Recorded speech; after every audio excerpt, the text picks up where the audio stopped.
Choice Hotels get you more of what you value. Here's a little tune to help you remember. Same drive, different day. Don't you wish you were getting away? Pack your bags and come on through. Texas, Ohio, Alaska, we're up there too. Comfort Inn, it's calling your name. Save on the stay. Oh, and free waffles are yours to claim. Well, I hope you like my little song. Book direct at choicehotels.com. Most of us think comfort with uncertainty is just a personality trait. You either have it or you don't. But Scott had it at 22, then watched it quietly disappear over the next decade, and then he had to rebuild it from scratch. And that rebuilding, that moment of realizing how small his life had gotten, changed everything. Today, Scott shares what it actually takes to stop fearing the unknown and start seeing it as a thing that makes life worth living.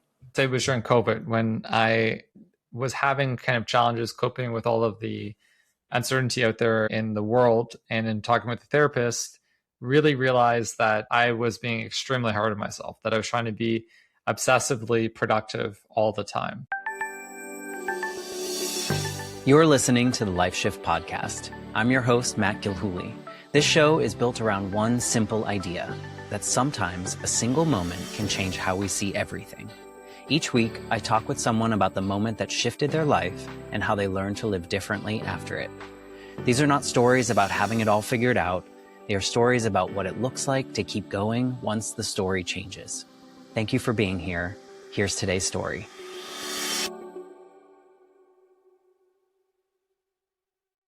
Hello, everyone. Welcome to the Life Shift Podcast. I am here with Scott. Hello, Scott. Hey, Matt. Great to be here.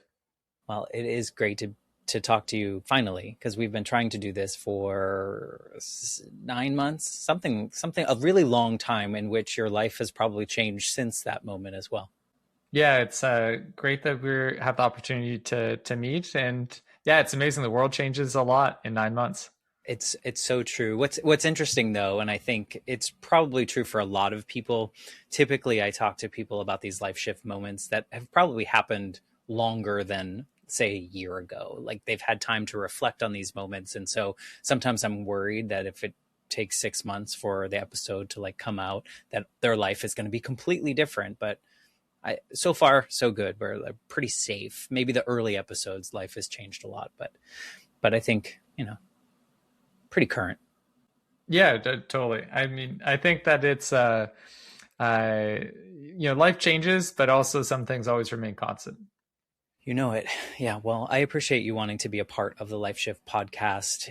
Here in my mid 40s, getting to talk to people all over the world about sometimes very personal moments, sometimes very inspirational moments, sometimes a mix of both, maybe even add some trauma into that, has been really weirdly healing for this version of me, as someone who lost his mother when I was 8 and then struggled through grief for 20 plus years. Now being able to have the conversations that I wish I felt comfortable enough having, and asking questions that maybe I was wrong about, or I make wrong assumptions about. It's really nice to have that. Whereas growing up, it was like I only asked the questions that I already knew the answer to. So I didn't feel like I got it wrong or did something wrong. So I'm so grateful that people like yourself want to share your story in this way, and wherever the conversation ends up taking us.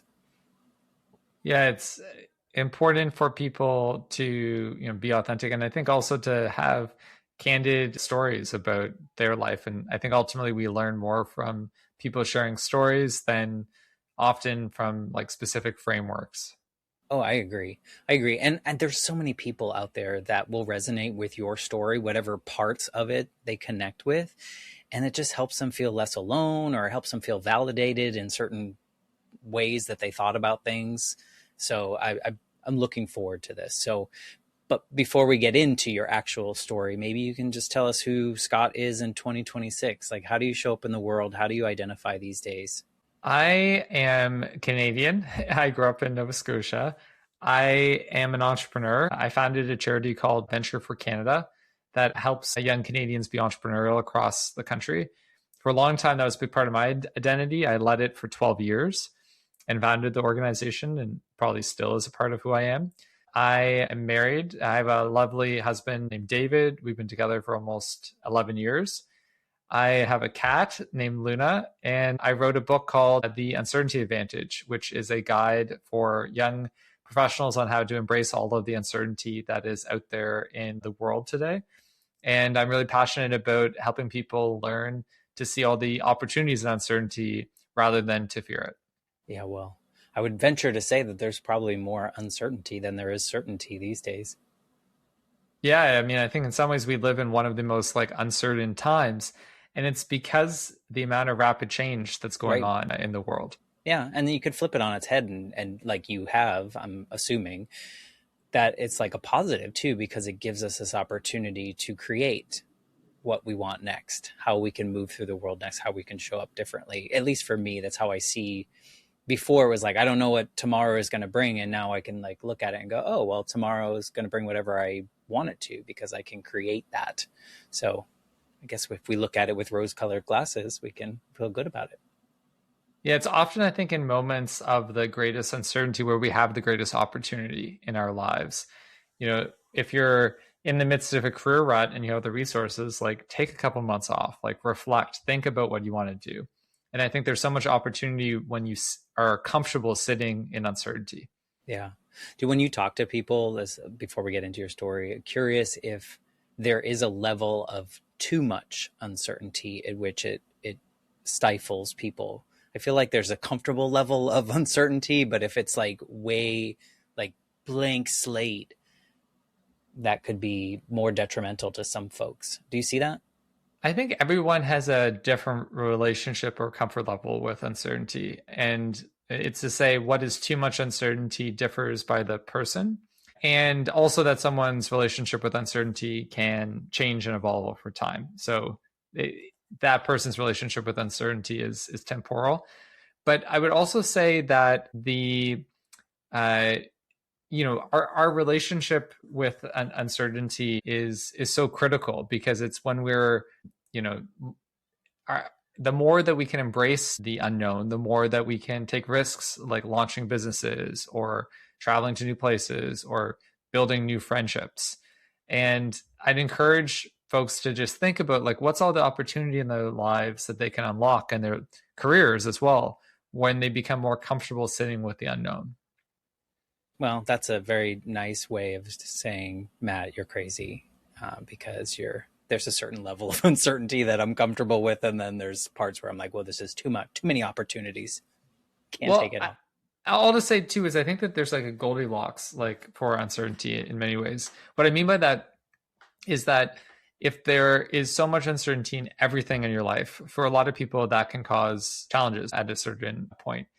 And there's a great book called The Upside of Uncertainty. And one of the main points in that book is that it's important that a lot of successful entrepreneurs are really comfortable with the unknown, but then they have a lot of stability in their personal life, whether that's a spouse or routines. And for me, that's really important. Like, for instance, trying to like exercise 6 times a week. There might be a lot of uncertainty in my life, but that can be like a constant that like helps me. My relationship with my spouse helps provide stability when there's a lot of instability.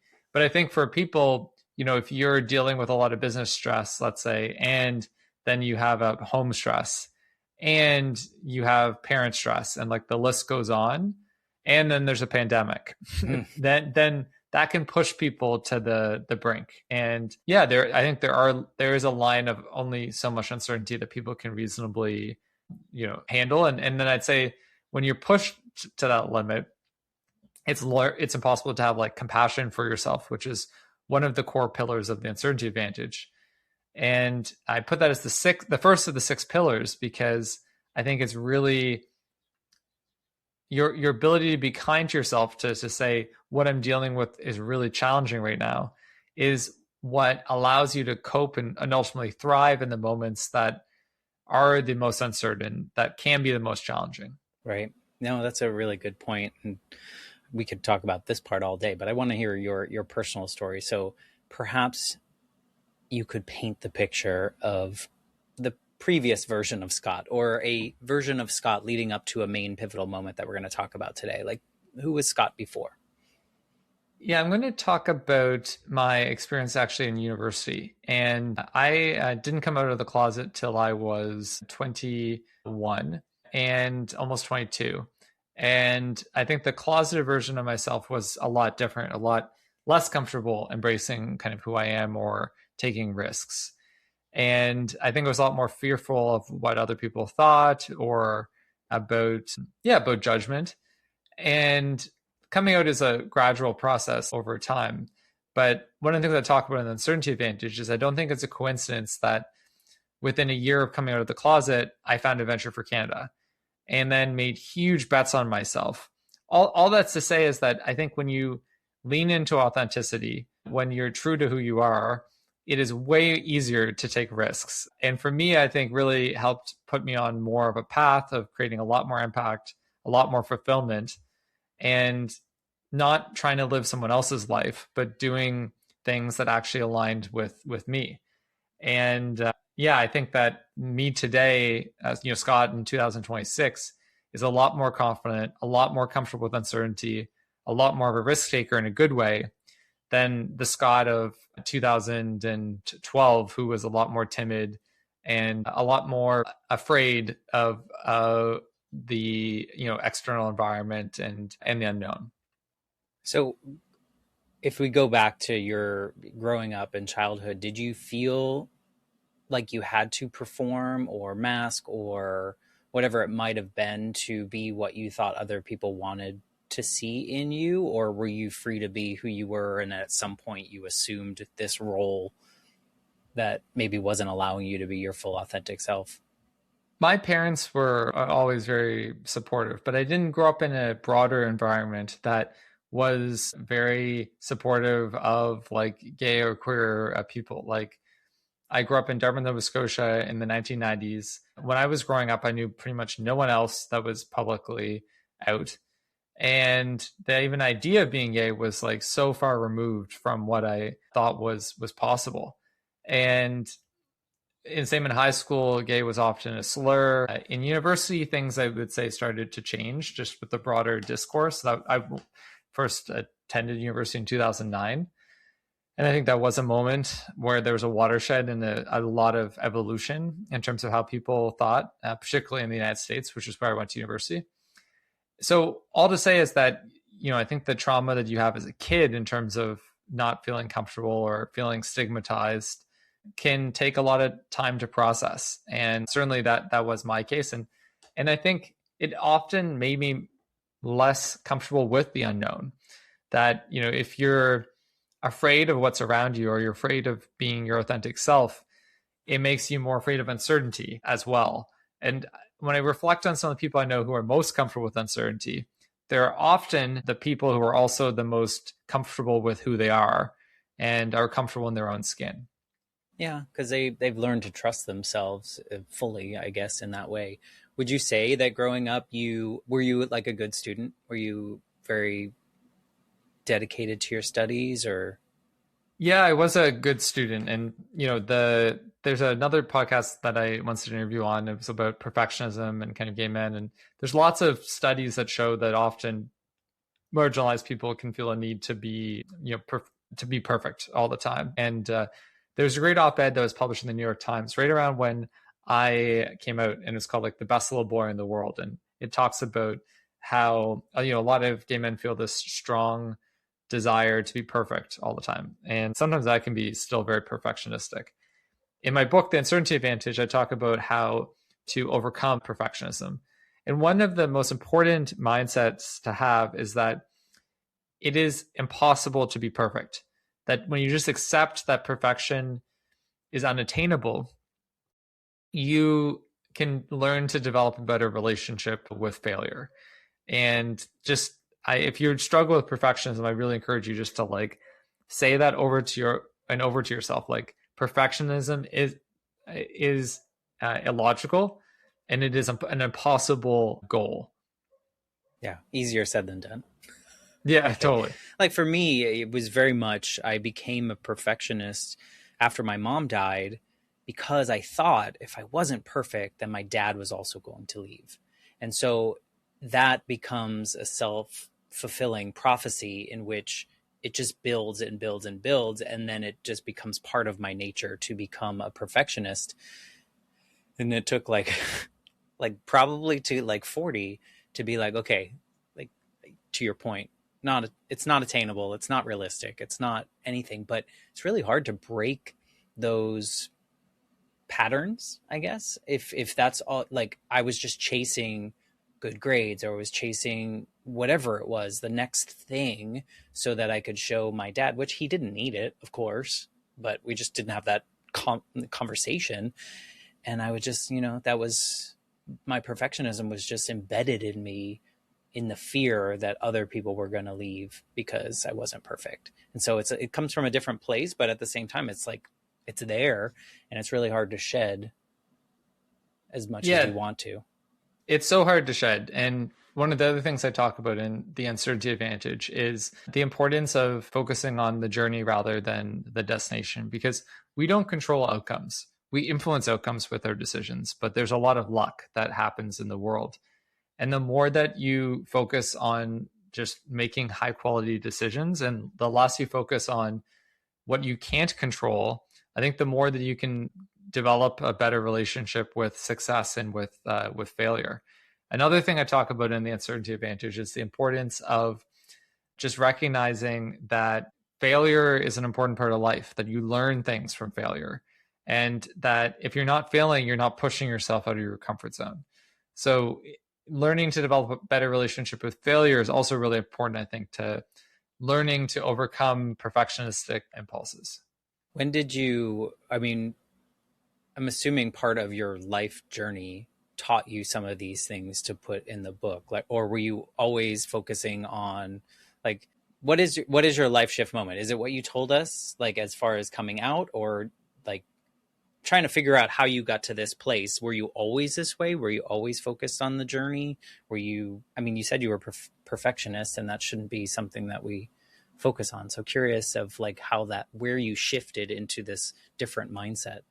Yeah, on the perfectionistic piece, in terms of life shift moment, I would say it was during COVID when I was having kind of challenges coping with all of the uncertainty out there in the world. And in talking with the therapist, really realized that I was being extremely hard on myself, that I was trying to be obsessively productive all the time.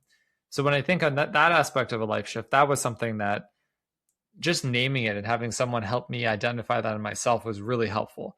And I look back at other times, like in university, of just like pushing myself so hard and having like an anxiety attack because of like exam, or sleeping 2 or 3 hours a night for like a week, like things that were just like completely unsustainable. And the expectations I had of myself were just way too much. And that's to say, the antidote to perfectionism is not being ambitious. Continue to be an ambitious person today. But I think ultimately those who have more self-compassion for themselves, those who recognize that failure is a part of life, are in the end more impactful, more ambitious, because they keep on going. They are put themselves in the arena. And that's so much of life, is it's your willingness to put yourself in an arena and try. And if you're afraid of being perfect all the time, it's really hard to embrace the unknown, because uncertainty means that you're making decisions in a potentially more risky environment where things aren't going to work out, both because you made the bad decision, but also sometimes because of just bad luck.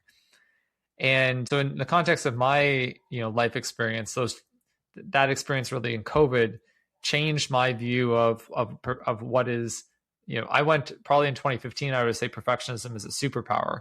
In 2025, I think perfectionism is actually really, really bad for you, and that people who are perfectionists need to try to unlearn those kind of habits. Yeah. Was there like a watershed moment from one second to the next? You were like, oh, this is how I'm moving through life differently now. Or was it a line in the sand, like no more this version of me, now this version of me? Or was it something that was maybe more gradual and less of a... Yeah, there was one moment in COVID where there was a coach that I worked with, not a therapist, different person, but she really helped me. We did this kind of session together where she got me to think through kind of all the perfectionistic pressure that I put on myself at various points, and just like to kind of let go of it.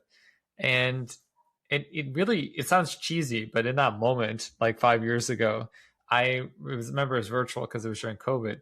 It really helped me release that like desire to be like a perfectionist, which I'm not generally a woo-woo person. It's one of the few moments in my life where I really did feel like I released some of the pressure that I was putting on myself. And I still put a lot of pressure on myself sometimes. I'm not like cured of it.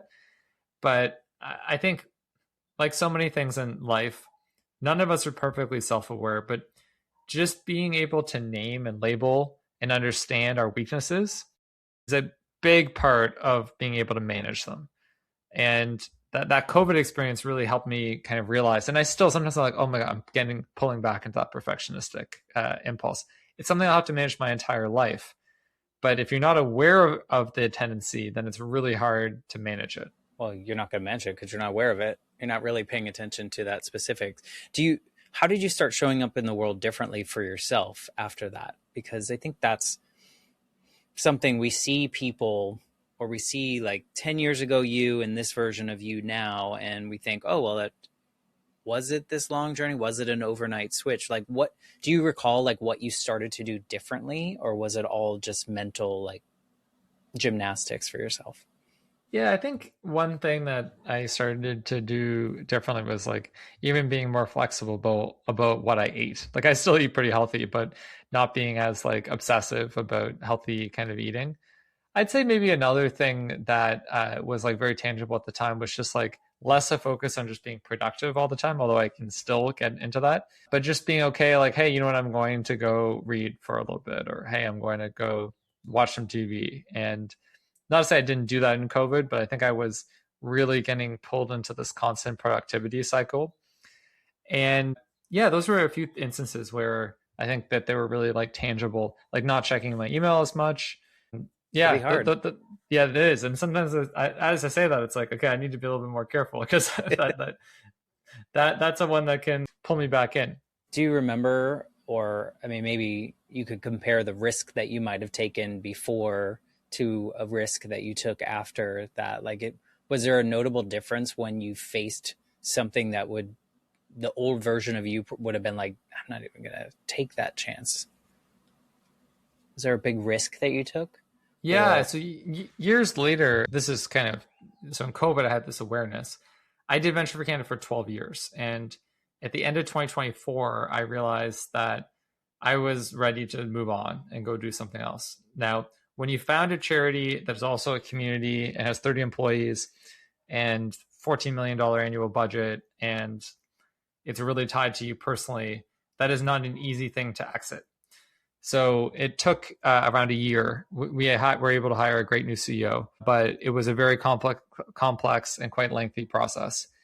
I don't think I would have ever had the courage to leave Venture for Canada if it was not for my increased comfort with uncertainty. And there's a new thing that I'm launching in a couple of months, and some ambitious things that I don't think I would have ever done. I wouldn't have written a book about uncertainty and have it published by a major Canadian publisher and talked about it all over the world. And all to say is that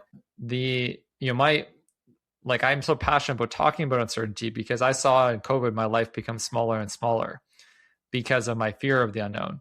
And I think that it's like there's a famous Anais Nin kind of quote that like life expands or shrinks based on your courage. And that is so true to my own experience. Like the more that I have courage to take on things, to have difficult conversations, to take risks, the more that my life becomes even more beautiful.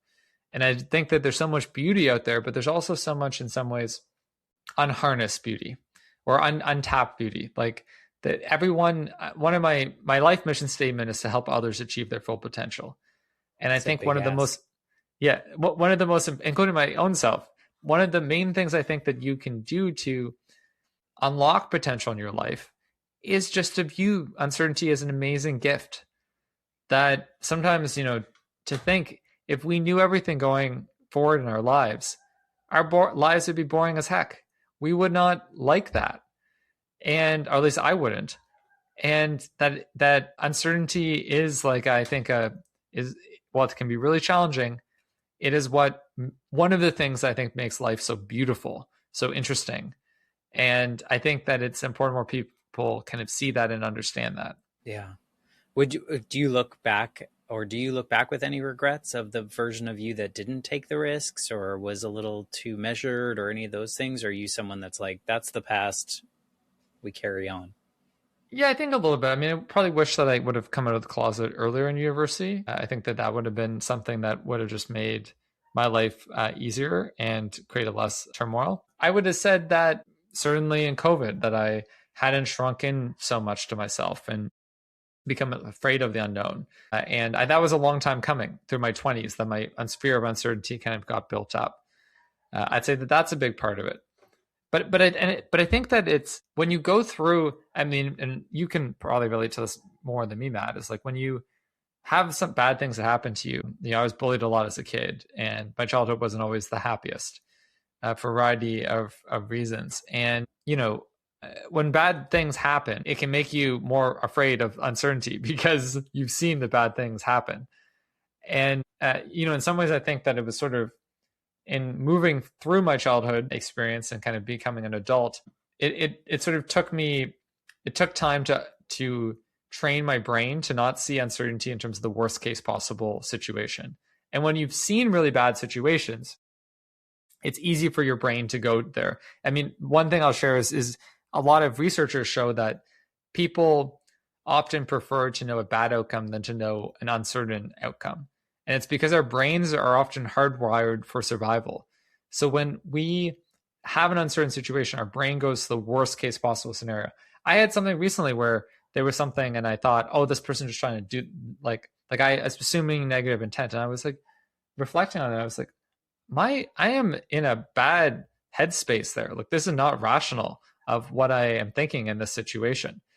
And yeah, it's really important that our brains don't, like, we label when we go to worst case possible scenario, but we understand that often it is quite irrational. And that's why many of us don't like uncertainty. And for context, I've done now probably 50 in-person talks about the uncertainty advantage. And in those talks, I ask people to raise their hands, like, whether they like uncertainty or whether they dislike. If you're a listener, you might be like, well, a lot of people like it. There's a minority who like it. I would say consistently, there's probably one person who really likes uncertainty for every 5 to 6 who dislike uncertainty.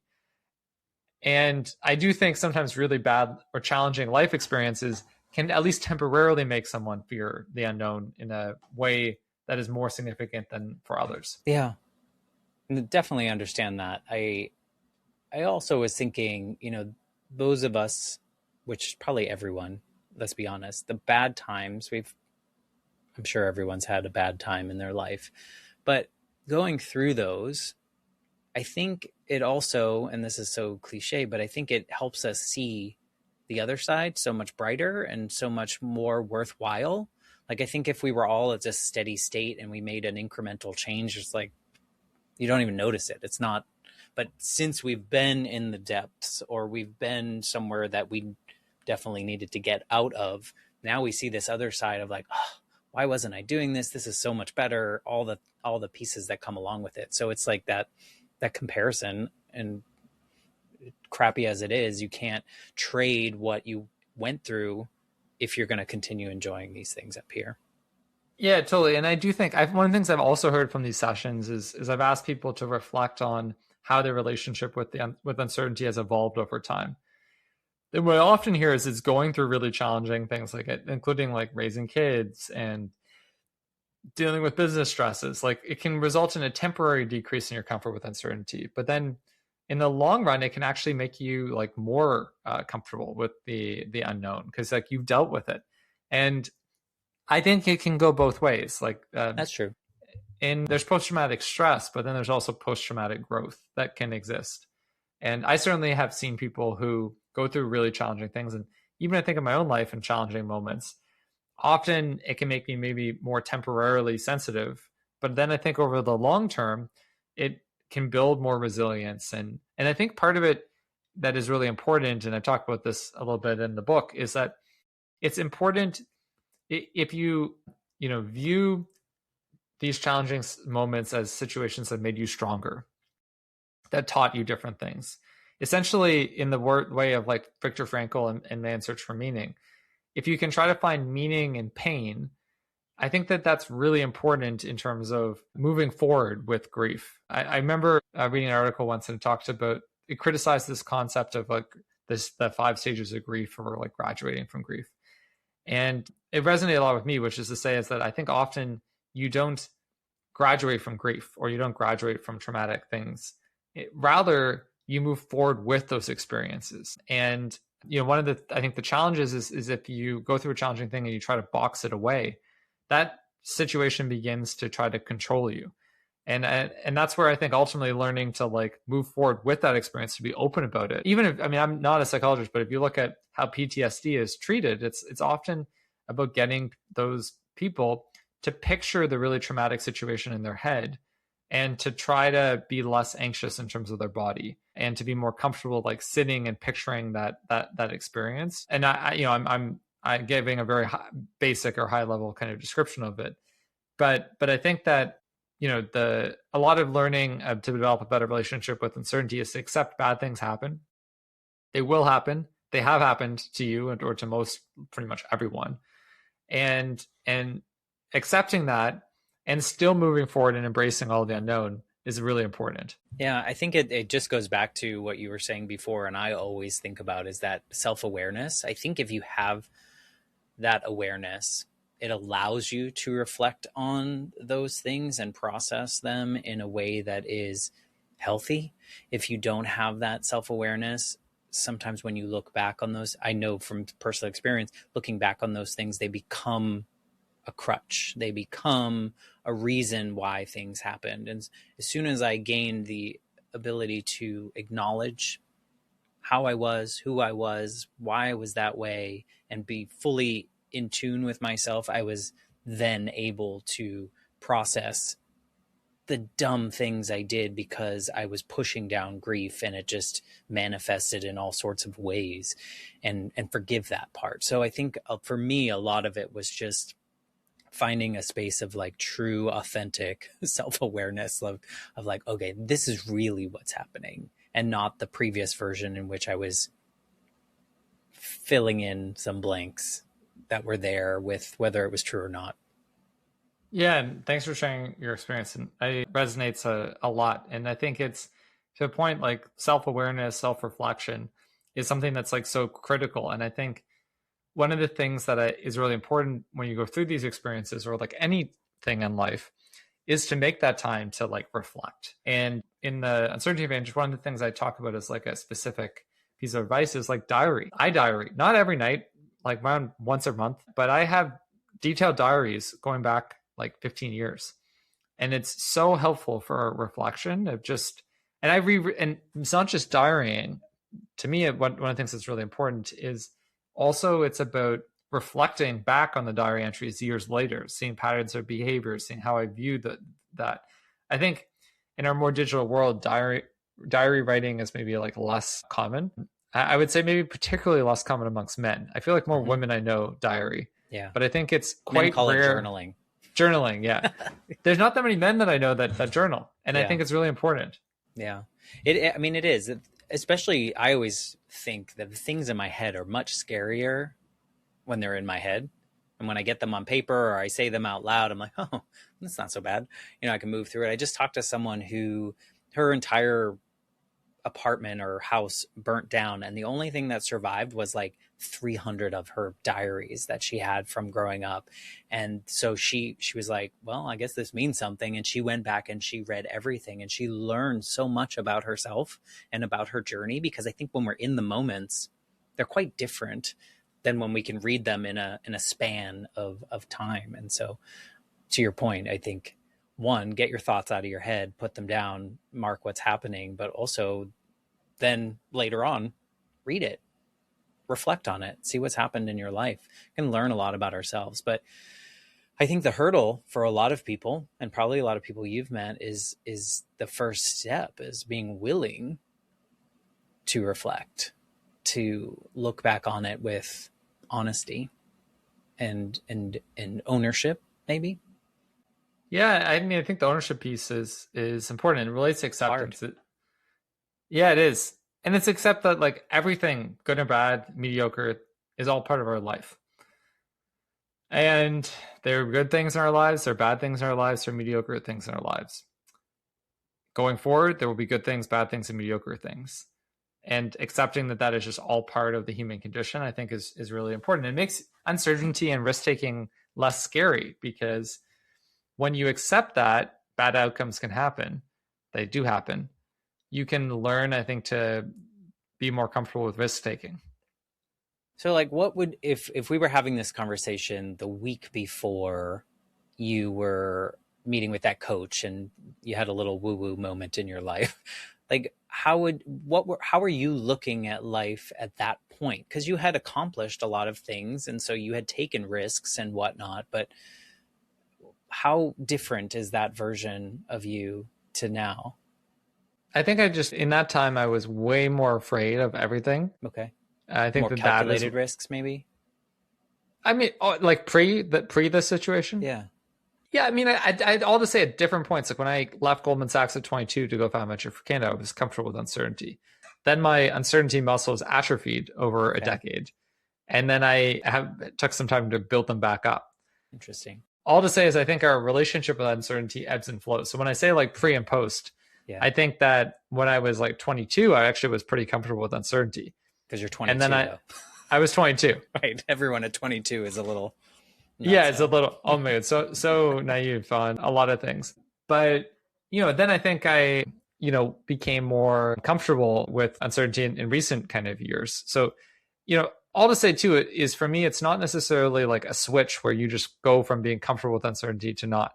It is like going to the gym. I think like all these things, like it's a gradual, ongoing, habit-based process, which is really what the uncertainty advantage is all about. It's that there's not just like one unlock that like helps you build a relationship with uncertainty. That's what Americans want.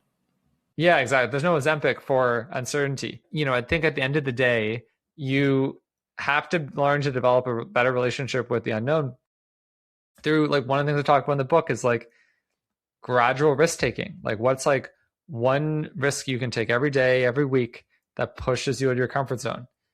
And I think it's so important because it's like if you just do that, you're intentional about building your risk-taking capacity. It compounds like anything in life. Yeah, I would think you would need some wins at first from those risk-taking. Which is where that, it's not just blanket. And that's one of the things I talk about in the book too, is that it's not, and it's also different people's socioeconomic realities. Like it's easier to take risks if you have more social safety net. It also winning makes you comfortable kind of taking risks. All to say is I didn't win all the time Venture for Canada, but the fact that I raised $80 million and supported 15,000 people and did all of these things gives me the self-confidence to then go do other stuff. I also had a ton of failures along the way. So many things didn't work out. In the uncertainty advantage, I cite the research of Amy Edmondson, the famous Harvard Business School professor. And she talks about the difference between intelligent failures and unintelligent failures. And that's where I think it's important is to think about is that not all failure is created equal. An intelligent failure is an instance where you're not wiped out by the failure, where you learn something from the mistake, and where it wasn't something easily avoidable. So I think a lot of times people, if it's just like a silly error, then that's not a good learning experience. And I think sometimes we're like, oh, all failure is equal. It's not. Failure is painful. And she talks about that in that book. No one likes failure. It is part of life. We have to accept it, but we have to recognize that we want to seek the right types of failure. And we want to avoid the unintelligent failures that can be really damaging. Yeah. But it also comes with the same thing is like, you have to be willing to really look at that failure and determine where you could learn from it. Right. Like I feel like sometimes people that aren't ready for that, they might take a big swing. They might take a big risk. They fail and it becomes this, see, shouldn't have done it. Now you should never, and not really pick it apart as to why maybe you failed at that because of whatever variables that were part of that decision that you made. But some people, it's just easier. It's just easier to fall into the trap of, see, told you so. Wasn't going to work to begin with. I'll never try anything again. It's very easy to fall in that. Annie Duke, who is the champion poker player and Thinking in Bets, I cite this in the Uncertainty Advantage. She talks about how often we equate good outcomes with good decisions, but sometimes we can make a really good decision and has a really bad outcome because of bad luck. Likewise, on the flip side. So all to say is that being kind to ourselves, that sometimes like you actually make it one. Yeah. Pillar one, you can make a really good decision, but life is random. Yeah. There's a lot of randomness and luck. And that's not to say that life choices don't matter. They do, but there is way more luck in life than most people, I think, are willing to recognize. Yeah. I come at it with such like and I wouldn't classify myself as a cynic, but also a very like cautioned individual. I don't know if it's because of early trauma as a, with a kid and losing what I lost and then trying to figure it all out. But I'm always like, bless you. I always feel that like, sometimes I feel like I'm so far down the path of where I was. And then sometimes I'm like, well, see, it's easier to fall in that pattern because comfort is just like so compelling. And I just want to like grasp onto it. For instance, if I'm feeling depressed, say that like a period of my life, I'm feeling down, it's so much easier to put on sad music and like sit in the dark and watch sad movies than it is to be like, all right, let's carry on. Let's move through this. You know how to do it. It's just so much easier to stay in the comfort zone. So, I think through all these things, I'm like, yeah, all these things are great ideas and great processes and habits that we should build. And that's the key word, probably habits. But it's just so much easier to stay in a comfort zone. So I understand why some people don't move through. And yeah, I think one of the things that's important is that emphasis on it's a muscle. It's about doing small things that compound, like Atomic Habits, and various books talk about. But in the context of uncertainty, it's the same. It's like, how do you gradually build that capacity over time where you become more comfortable with embracing the unknown? And it's not easy. Like I think that's an important point, is learning to develop a better relationship with uncertainty. In some ways, relearning my comfort with uncertainty is one of the hardest things that I've ever done in my life. And it's something I work on. Like leaving Venture for Canada was part of, I was cozy there. I could have stayed there for like my entire career. I founded that whole organization and built it. But I realized that just being cozy is not good for my personal growth and development. And there's risks in not taking risks. And I was like, this is the time to leave and take a big risk and go do something. And hopefully, if I live a long time, like I'll do that multiple times where I decide to shake things up.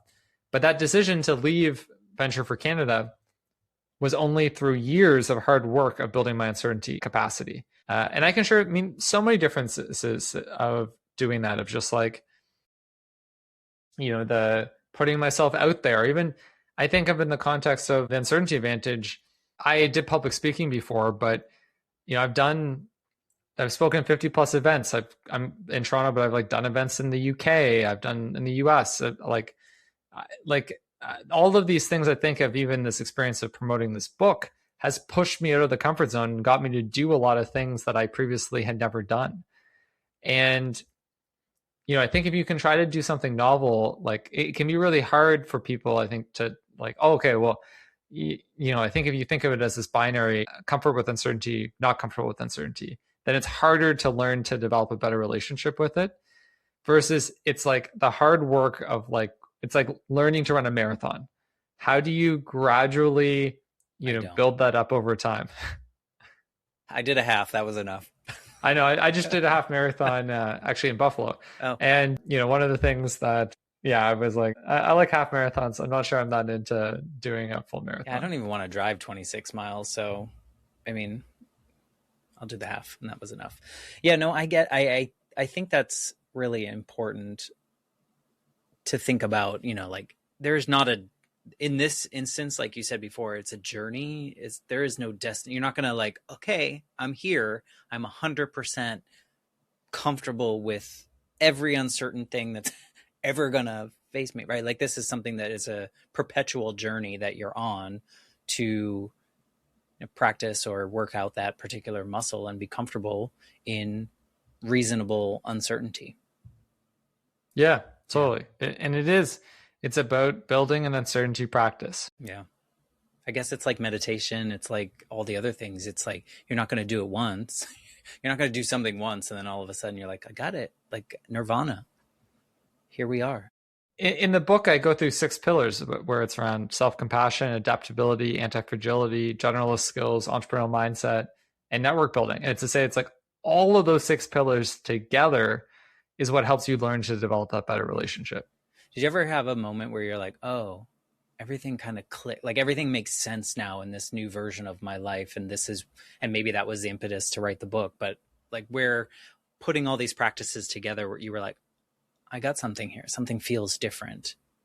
I think of it as my own challenges in COVID with uncertainty made me passionate to like help others. And I think it where I've seen it is in moments of where I embrace uncertainty the most, whether that's leaving Venture for Canada or founding Venture for Canada, that I often I feel the most energized and excited, and where there's the most opportunity in front of me. And I think that that's maybe one thing that has been helpful for me of a kind of an unlock of like, I mean, I think at the end of the day, it's about all of these 6 kind of core pillars of the book kind of working together of how you build a better uncertainty practice. Would you say that the book is your story, just put in, not your story, but like your experience put in framework based on research? Or would you say that you had to pull from things that maybe you personally didn't experience? I'd say it's more using research and then having my stories be expository that help kind of bring it to life. I mentioned other people's stories, but the book is quite personal. It kind of goes through a lot of my own experiences. Does it like, I guess what I'm saying is the framework that you have in there, or the pillars and all those are also embraced by you. Yeah, totally. Okay. And I also say is that sometimes I think back to the book a lot of pillar 6, relationship building. We did organize, my husband and I spent a bunch of time organizing a big birthday party, and it was great, connected with a lot of different people.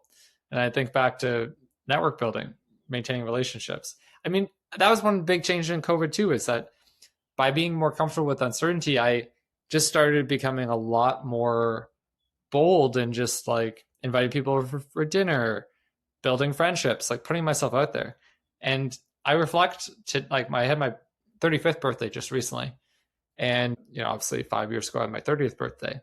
And I feel like I have so many more social relationships in my life today than I did 5 years ago.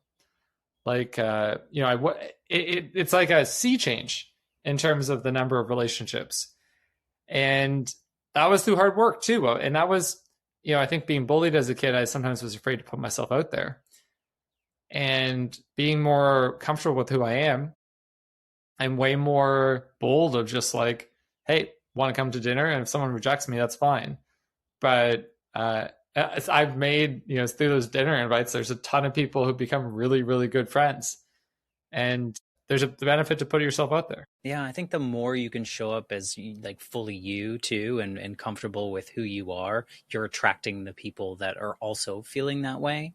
And we avoid that bully stuff that happened to most people, growing up. So I mean, it seems like this is working out for you. And it seems like you're not that you were ever, from your story, the way you tell it, it doesn't seem like you were ever in a really bad situation, but you've only improved your life through this way. Like it wasn't desirable, maybe looking back, but would you say that's true? I mean, that's one of the reasons, not saying my life is perfect or that I'm perfect in navigating uncertainty, but I think that leveraging these 6 core pillars in my own life have been super helpful at improving my happiness, my career, like absolutely. And that's why I'm actually like genuinely passionate about this, is that I have a very different life today than I did 5 years ago. And that is because I chose to embrace uncertainty and sit in uncertainty. And it's really hard, not easy, but it's worth it. Yeah. And you got to keep doing it. It's not like a one and done thing. If this version of you, if you could only say one sentence to the 21-year-old version of Scott, like what would you tell him? You had just one sentence, if maybe it would help him. Coming out of the closet will have virtually no negative repercussions on you. And he was afraid at that time, would you say? Yeah, oh yeah, especially at 21. Yeah. And I think just like saying that, you can build these big, to the point of worst case scenarios. You can build these worst case scenarios in your head, but it's like, it was all in my head. Yeah. And that's to say bad things can happen, and they do happen. But I also think that like, you just have to sometimes put yourself out there. And, I had so much psychic suffering because of that for a couple of years that, if Scott went ahead in time by 14 years, I think you'd be very surprised. Yeah. Well, in a good way. In a good way. Yeah. That's awesome. So if people listen to your story and they want to learn more about your book, or they want to like connect with you, tell you their story, maybe say something that you said that resonated with them, like what's the best way to find you and connect with you if they're allowed? The first step of learning to develop a better relationship with uncertainty is to understand your current relationship with uncertainty. So I recommend you take my short quiz that takes like 2 minutes. And you can find it by visiting scottstirrett.com/quiz. You can spell that by SCOTTSTI 2 R's E2T's.com/quiz. And when you fill out the survey, you'll get your results from 0 to 48 in terms of what is your current relationship with uncertainty. And I really recommend that as a first step for listeners, because you can't learn to develop a better relationship with uncertainty until you know your current relationship with uncertainty. Cool. So can they find you and reach out to you too if they take the quiz and they're like, absolutely. And to contact me personally, you can add me on LinkedIn and contact me there.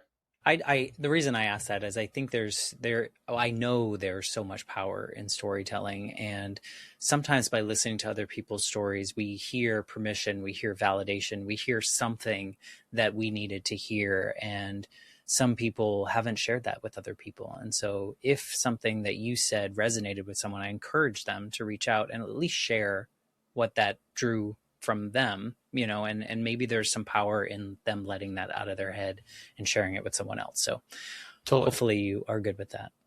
Yeah. I look forward to hearing from people. Awesome. Well, I appreciate you coming on this journey and letting me ask all random wild questions and inserting my own personal experience into them.